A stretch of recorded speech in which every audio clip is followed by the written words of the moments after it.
Hi, Nancy. Hi. Good to see you. Yeah, good to see you. Thanks for doing what you're doing. And I certainly agree about opening up the family courts and having trials by jury. Okay. Okay, that'll be good. Yeah, I'm Nancy Hay.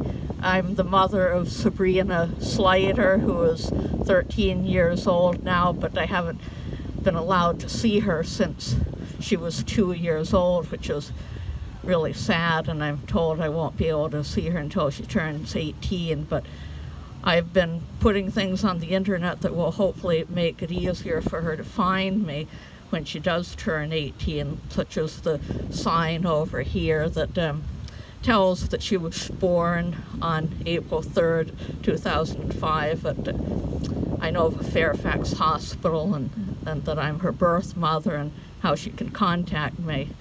But right now I want to say something about the person that this event was called in memory of, and that's Georgia State Senator Nancy Schaefer.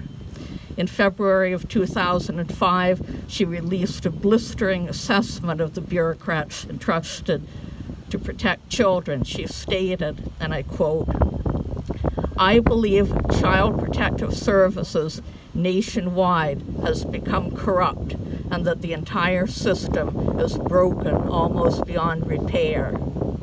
I am convinced parents and their families should be warned of these dangers.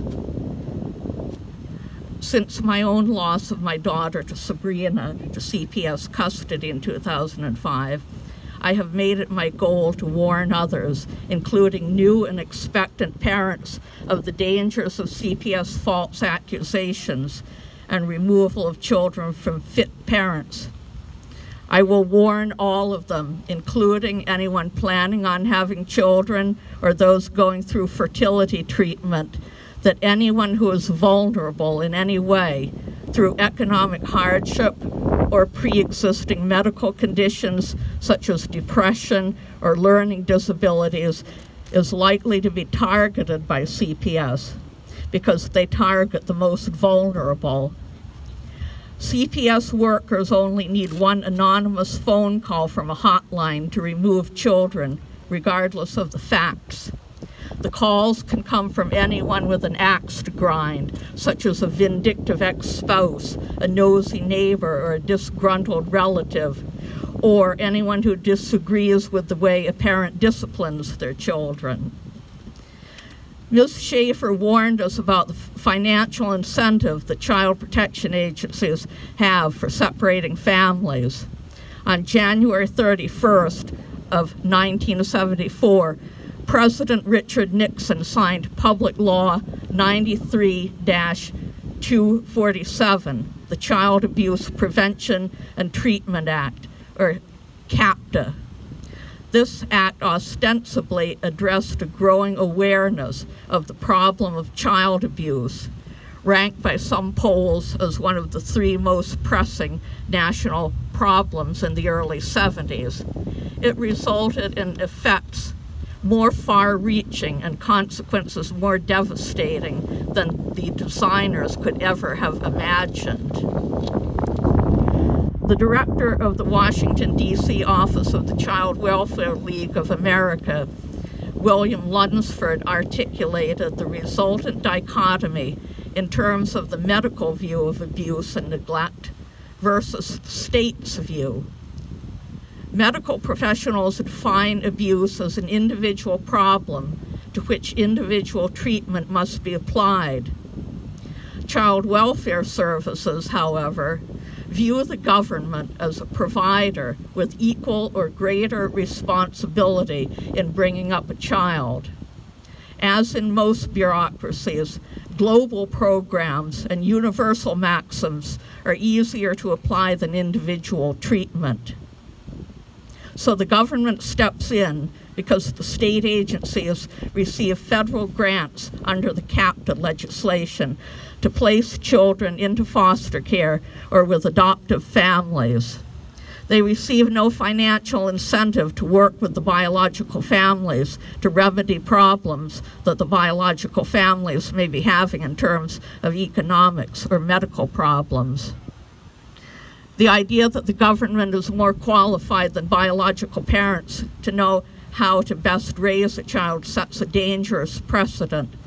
It reminds me of a famous novel that I read in high school, Brave New World by Aldous Huxley.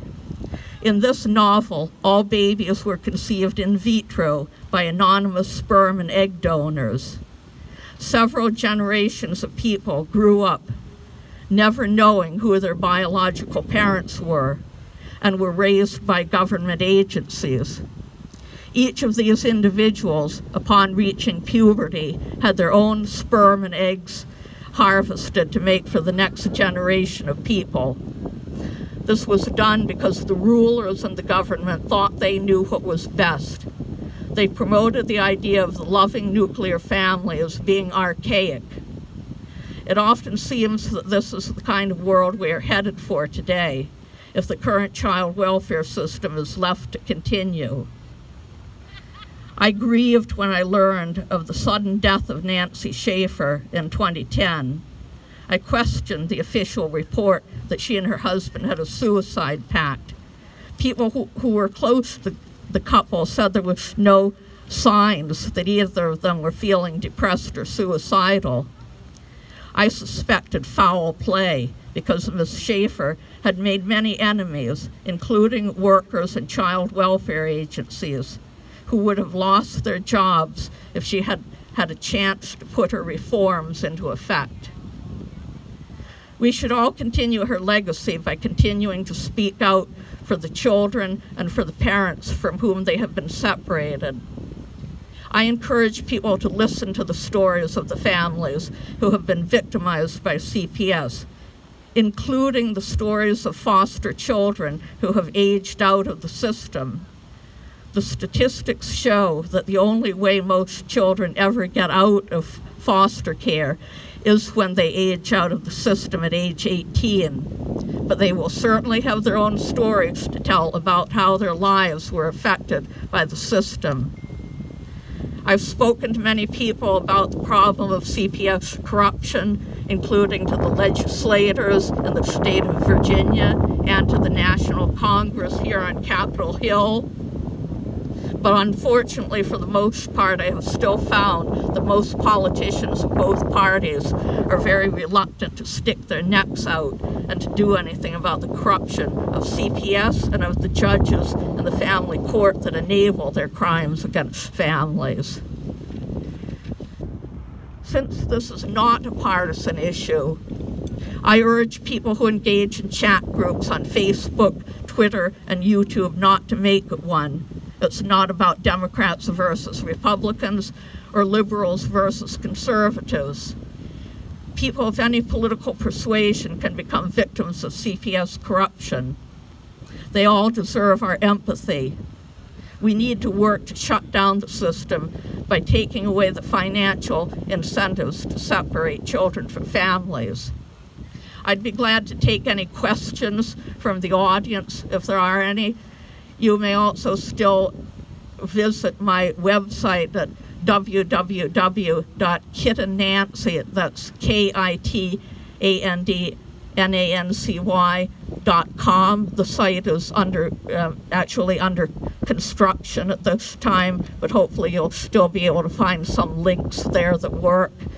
And in closing, God bless all the children and God bless the parents, and let's hope for a timely reunification. Thank you.